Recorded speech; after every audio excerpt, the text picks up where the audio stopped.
अब BA, BCom, BSc और MA, MCom करें विश्व की सबसे बड़ी यूनिवर्सिटी इग्नू से। सॉल्ड असाइनमेंट और गाइड बुक्स प्राप्त करें। संपर्क करें Mahakal computers, DAV college gate के सामने, सिवान। तंत्र मंत्र के बादशाह, भारत के जाने माने सर्वश्रेष्ठ गुरु खान बंगाली, मिलेगा हर समस्या का समाधान गारंटी के साथ। मेरी बेटी की शादी के लिए बहुत से रिश्ते आते थे, पर कोई न कोई अड़चन पड़ जाती थी। इसी वजह से मेरा पूरा परिवार बहुत परेशान था। बाबा जी की दुआओं से आज मेरी बेटी एक बड़े घर की बहू बनी। भटको चाहे जहाँ, काम होगा सिर्फ यहाँ। गृह कलेश, कर्ज मुक्ति, प्रेम विवाह, जादू टोना, पति पत्नी में अनबन, सौतन या दुश्मन से छुटकारा, विदेश यात्रा में रुकावट, फिल्मों में प्रवेश और कोर्ट कचहरी जैसी समस्याओं का समाधान। गुरु खान बंगाली, घर बैठे पाएं समाधान। नमस्कार, मैं सचिन और आप देख रहे हैं Bihar news express. Bihar news के पंचायत नामक कार्यक्रम में आपका स्वागत है। और इस वक्त बिहार न्यूज एक्सप्रेस की टीम पहुंच चुकी है सिवान से 9 किलोमीटर दूर सिवान सदर प्रखंड के धनौती पंचायत में, जहां हमारे साथ मुखिया प्रत्याशी हैं तिलकी देवी। और हमारे साथ मुखिया प्रत्याशी तिलकी देवी बैठी हुई हैं, जो पिछले चुनाव में दूसरे पोजीशन पे रही थी, जोरदार टक्कर दी थी। हालांकि कुछ कारणों से ये चुनाव हार गई थी और ये दूसरे नंबर पर रही थी। इस बार पूरे मजबूती के साथ इस चुनावी मैदान में है। तिलकी जी से बात करते हैं। आपका बिहार न्यूज एक्सप्रेस में स्वागत है। सभी लोग के हम धन्यवाद, हम प्रणाम करते हैं सभी लोग के। चलिए, तिलकी देवी है जो मुखिया प्रत्याशी है, लेकिन इनका सारा कार्यभार जो चाणक्य कहें वो हमारे साथ जुड़ रहे हैं विनय चौहान जी हैं। आपको बता दें कि रघुनाथपुर विधानसभा के प्रत्याशी राजेश्वर चौहान के पूरा चुनाव कार्यभार संभालने वाले इंजीनियर विनय चौहान जी हैं, जो पूर्व में उप मुखिया भी रह चुके हैं। और हम सीधे इनसे बात करते हैं। तो सीधे हम धनौती पंचायत के मुखिया प्रत्याशी तिलकी देवी के भतीजे जो पूरा इनका कार्यभार संभाल रहे हैं, इंजीनियर विनय चौहान से बात करते हैं। सबसे पहले आपका बिहार न्यूज एक्सप्रेस में स्वागत है जी। बहुत बहुत धन्यवाद और आपके चैनल को बहुत सारी शुभकामनाएं। पिछली बार आपने चुनाव लड़ा था, दूसरे पोजीशन पे रहे थे। इस बार फिर से चुनावी मैदान में आखिर कहाँ कमियां रह गई थी, किस वजह से आपने वो चुनाव लूज किया? देखिए, कमियां मेरे में कहीं नहीं रही थी। और पिछला चुनाव में तो जीत रहा था और भारी बहुमत से जीत रहा था। क्योंकि पंचायत पॉलिटिक्स से होता क्या ना कि गांव में एक एंगल नहीं होता चुनाव लड़ने का। इसमें लोग दांव पेच आगे पीछे मतलब बहुत सारी ताकतें लगी होती हैं एक दूसरे को दबाने के लिए। तो उसी कड़ी में क्या हुआ ना, पिछले चुनाव में जब मेरे अगेंस्ट लोगों को लगा कि ये चुनाव तो अब जीत रहा है, तो एक साजिश की गई, एक प्री प्लान्ड साजिश के तहत मेरे यहाँ धनौती थाना पे पूरे मीडिया बंधु भी जानते हैं पूरे सिवान के, कि उसमें एक दंगा कराया गया, प्री प्लान्ड था। उसमें बहुत लोगों केस में फंसवा दिया गया। उसी में मैं भी फंस गई, कहीं कि फंसा दिया गया। तो मेरे सर्किल के जो भी लोग थे, 60 लोगों पर नेम्ड FIR हुआ, 300 लोगों पर अज्ञात FIR हुआ। सभी लोग जानते हैं कि वो एक फर्जी केस कराया गया था। उसको लेकर मतलब मैं थोड़ा सा डैमेज हो गया था। फिर भी मैं हारा नहीं था, कहीं तो एक तरह से मैं जीता ही था। यानी माना जाए कि पिछले चुनाव में आपको हराने के लिए जो विरोधी थे वो आपके और आपके जो समर्थक, जो आपके वोटर लोग हैं, उन लोगों को दंगा करा के फंसाया गया। जी बिल्कुल बिल्कुल, यही साजिश की गई थी कि दंगा करा के इन लोगों को फंसा देना है। और साजिश भी कामयाब हो गया उन लोगों को। वोटर्स जो भी थे मेरे और मेरे सपोर्टर्स, मेरे साथ रहने वाले, वो लोग केस में फंसने के चलते चुनाव में वोटिंग करने ही नहीं गए। और जिसके चलते मेरा पोल परसेंटेज कम हो गया। एक लहर होता है ना, चुनाव जब भी होता है कोई तरह के मूव चलता है, और मेरा उसमें बहुत अच्छा चल रहा था। जब वो ऑकरेंस हुआ ना तो वो डिस्टर्ब हो गया, वो मूव डाइवर्ट हो गया, जिसके चलते मैं डैमेज किया। पिछली बार तो खैर आप दूसरे पोजीशन में अच्छे टक्कर दिए, लेकिन इस बार चुनावी मैदान में है, किन मुद्दों के साथ चुनावी मैदान में उतरे हैं? जी बिल्कुल, इस बार जो है जो वर्तमान मुखिया 5 साल थे, वो लगभग मेरे इस पंचायत का 20 वर्षों से प्रतिनिधित्व करते आ रहे हैं। पिछले बार जब लोगों ने उनको अपना मैंडेट दिया था, जिस विश्वास पे दिया था, वो उस विश्वास पे खरे नहीं उतरे।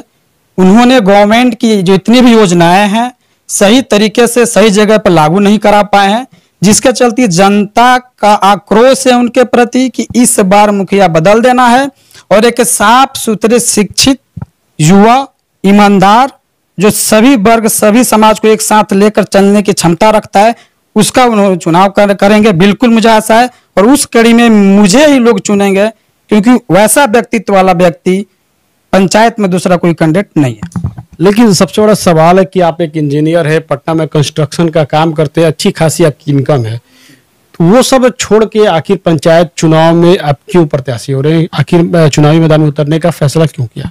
देखिए, चुनावी मैदान में मैं आज नहीं उतरा हूँ। इस पंचायत में 2009-10 से मैं इस पंचायत के काम में लगा हुआ हूँ, जनता की सेवा में लगा हुआ हूँ, जनता के कामों को मैं कर रहा हूँ। बीच में मैं 2011 से 16 के बीच में मैं उप मुखिया था इस पंचायत में। उस समय भी मैं लोगों का बहुत काम किया। बीच में चूंकि अपना भी रोजी रोटी है, बिल्कुल हम घर पे रह के भी समाज सेवा नहीं कर सकते हैं, हमको अपना भी खर्चा चलाने की जरूरत है, तो मैं काम में अपना कंस्ट्रक्शन का पटना में कर रहा था। और चूंकि मैं एजुकेटेड हूँ, इंजीनियर हूँ, मेरा फिर भी इंटरेस्ट हमेशा समाज सेवा में रहा है, तो मुझे समाज सेवा ही करना है, लोगों के बीच में रहना है। मैं इंजीनियरिंग नहीं किया था, फिर भी समाज सेवा कर रहा था। बीच में मैंने इंजीनियरिंग किया, फिर भी समाज सेवा में ही लगा हूं, क्योंकि अपना एक प्रोफेशन भी एक चाहिए, एक अपना कद भी चाहिए जिस पे लोग जाने, तो इसके लिए मैंने इंजीनियरिंग किया जी, सेवा किया जी। लेकिन वर्तमान जो मुखिया है सुभावती देवी, उनका कुछ मीडिया चैनल पे इंटरव्यू चला जिसपे उन्होंने कहा कि उन्होंने विकास के सारे काम किए हैं। नहीं, ये सब फेल है, ऐसा कोई नहीं है कि उन्होंने विकास से काम किए हैं। विकास के कार्य की होती या फिर उनके जो भी प्रतिनिधि है वो यदि काम किए होते तो दोबारा जनता में गिड़गिड़ाने की आवश्यकता नहीं पड़ती, और इस बार वो कहीं लड़ाई में नहीं है, बिल्कुल नहीं है। जनता आप लगातार क्षेत्र भ्रमण कर रहे हैं, लोगों से क्या कहकर किस मुद्दे पर वोट मांग रहे हैं? मेरा लोगों से यही कहना है, साफ शब्दों में कहना है कि यदि पंचायत का स्वर्णिम उज्जवल भविष्य चाहते हैं तो एक अनुभवी, शिक्षित, पकड़ पहुंच वाला और काम करने की शैली जिसके पास हो, अनुभव हो, उस व्यक्ति को जिताइए जो मेरे अंदर है। और उस व्यक्ति के चक्कर में बिल्कुल भी ना पड़े जो आपको किसी तरह का लोभ लालच देता है। आज आपको किसी लालच में फंसा के आपका वोट लेता है तो कल आपका भविष्य जरूर बेच देगा। यही मेरा सभी जनता से अपील रहेगा। जदयू के जो मुख्यमंत्री हैं, बिहार के जो मुख्यमंत्री नीतीश कुमार, उनकी सबसे महत्वाकांक्षी योजना है हर घर नल जल योजना, और लगातार वे दबाव डाल रहे हैं। उनका लगातार वक्तव्य आ रहा है कि इस योजना को पूरी तरह से अच्छे तरीके से हर घर तक पहुंचाया जाए। क्या आपको लगता है कि इस धनौती पंचायत में यह योजना जमीनी स्तर पर सक्सेस है? क्योंकि देखा जाए तो पूरे जिले में कहीं ना कहीं इस योजना में गड़बड़ी देखने को मिल रही है, तो धनौती पंचायत में ये जो नल जल योजना है कितना सक्सेस है? ये नल जल योजना धनौती पंचायत में भी मैं 100% फेल्योर बोल सकता हूँ कि 100% फेल्योर है। देखिए, गवर्नमेंट का स्कीम आया, नल जल योजना आया, उसमें एस्टिमेट में काम का तरीका में कहीं कोई दिक्कत नहीं था। वो जो एस्टिमेट बना के आया, जो योजना का तरीका था, बिल्कुल सरकार ने सही तरीके से भेजा, लेकिन उसको लागू कराने वाले लोग जो है ना, चोर लोग हैं।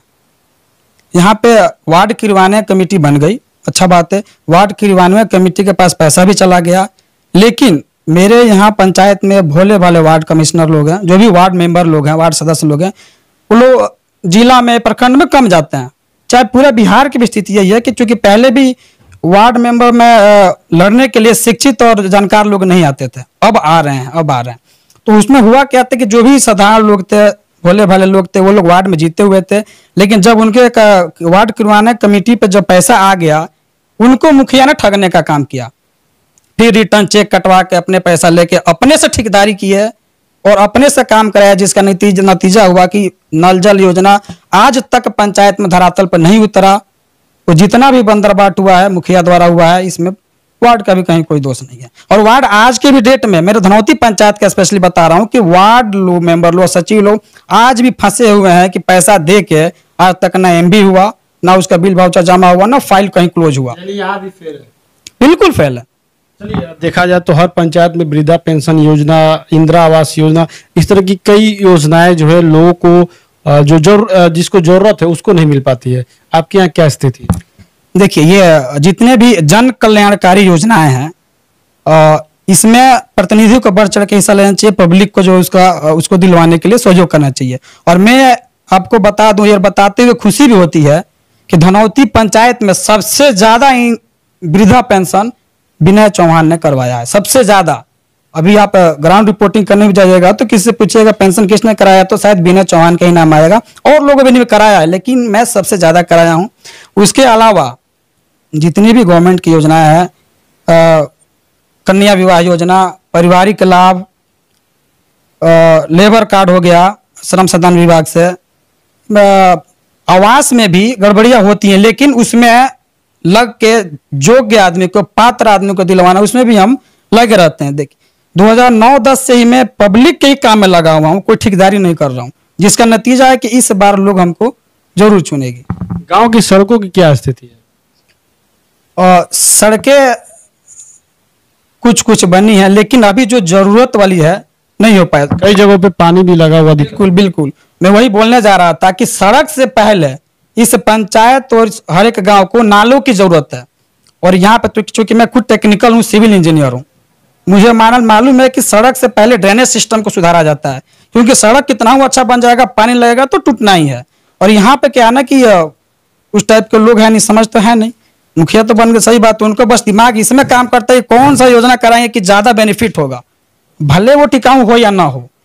तो यहाँ की कंडीशन बदतर है, बस नाला बिना। और इस पूरे पंचायत में सबसे पहले नाला का काम कराना होगा, उसके बाद से सड़क का काम कराना होगा, जो कि मैं यदि रहा तो जरूर कराऊंगा। ड्रेनेज सिस्टम की बात करते हैं, लेकिन आपको भी पता है कि पंचायत को उतना फंड नहीं मिलता, तो क्या लगता है कि ये ड्रेनेज सिस्टम आप करा पाएंगे? बिल्कुल, उससे प्रयास तो करेंगे। ऐसा नहीं है कि हमको एक ही बार में 10 करोड़ चाहिए तो पंचायत का मैं काम करूंगा। अभी बहुत सारी योजनाएं हैं, बहुत सारे फंड्स जो आते हैं, जिससे चाहूँ कि मैं सिस्टम से काम कर सकता हूँ। अभी मेरा मनरेगा योजना ऐसा है कि जिसमें अनलिमिटेड जितना मैं चाहूँ पहले कच्ची मिट्टी का काम करा सकता हूँ, उससे जो भी 60-40 का रेशियो में काम होता है। और मेरे यहाँ मिट्टी का काम करोड़ों में है, चूंकि ग्रामीण क्षेत्र है। और यदि मैं 1 करोड़ का काम मिट्टी का करा लिया तो इजिली जो है कि 40 लाख का काम मैं पक्की करा सकता हूँ। मैं वैसे भी करा सकता हूँ, 15वीं वित्त योजना है, 5वीं वित्त योजना है। तो सबसे पहले जो जरूरत है, आवश्यक है, जितना भी फंड मुझे मिला तो बेसिक चीज को ना पहले बनाऊंगा। यदि मैं नाला बना दिया तो फिर आने वाला लोग फंड जो आएगा उससे सड़क बनेगा। हम पहले ही सड़क बना दिया तो वो भी बर्बाद और नाला भी नहीं बना। तो जो सिस्टम होता है, पहले जो तरीका होता है, नीचे से काम करना होगा ना। लगातार जनसंपर्क कर रहे हैं, किस तरह लोगों का जन समर्थन मिल रहा है? मेरे साथ लोगों का तो दिल से, व्यक्तिगत लगाव से अब अपार तरीके से समर्थन मिल रहा है। ये मेरे पास जो भी वोटर्स हैं, कोई लालच में ना पड़ के वो लोग स्वेच्छा से और स्वतंत्र विचार से और सामाजिक तौर पे ये सोचते हुए कि विनय चौहान एक ऐसा ही व्यक्ति है कि जो इस पंचायत को उज्जवल भविष्य की ओर ले आ सकता है। और वो लोग सोच के बैठ चुके हैं पहले ही कि नहीं, इस बार तो मुखिया विनय चौहान, मतलब विनय चौहान को ही बनाना, लड़ेंगे मेरी चाची, लेकिन कार्य सारा हमको ही देखना है, उस पे बनाएंगे। चलिए, कब नॉमिनेशन कर रहे हैं और धनौती की जनता से क्या कहेंगे नॉमिनेशन के लिए? जी, मैं अपना नॉमिनेशन 10 सितंबर को दिन शुक्रवार को कर रहा हूं। आप तमाम पंचायत की जनता से मेरा अपील है कि मेरे नामांकन में आप लोग प्रखंड कार्यालय पर उपस्थित हो और उसका शोभा बढ़ाएं। चलिए, मुखिया पद के आपकी प्रत्याशी आपकी चाची हैं, उनके लिए धनौती पंचायत की जनता से क्या अपील करेंगे?